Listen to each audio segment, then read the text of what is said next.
Good day mga boss. Ayan, so today pasilip ko lang sa inyo yung bagong dating na JRP swing arm na pang wave natin. So unbox natin siya. Bale, ito siya mga boss. JRP drag bike specs.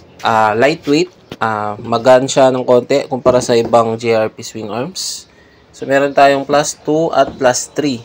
Yan lang available natin dito. So ito yung designs niya. Ayan. Dito sa itaas.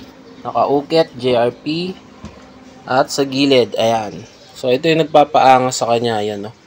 May nakalagay siyang for racing use only, ayan. Tapos, JRP emblem. Napakasimple ng designs niya sa dulo. So, hindi rin siya adjustable, ayan. So, yun, price pala nito, mga boss, ay 3.5.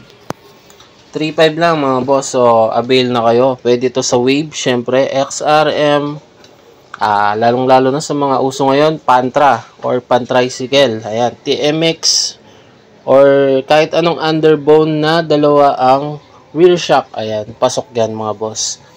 So, ito plus 3 to. Ayan. So, available natin plus 2 at plus 3. So, shoutout nga pala kay Boss Dian. Nag-order siya ng Versace swing arm na pang Raider nung isang araw. Pinaship natin ng Isabela.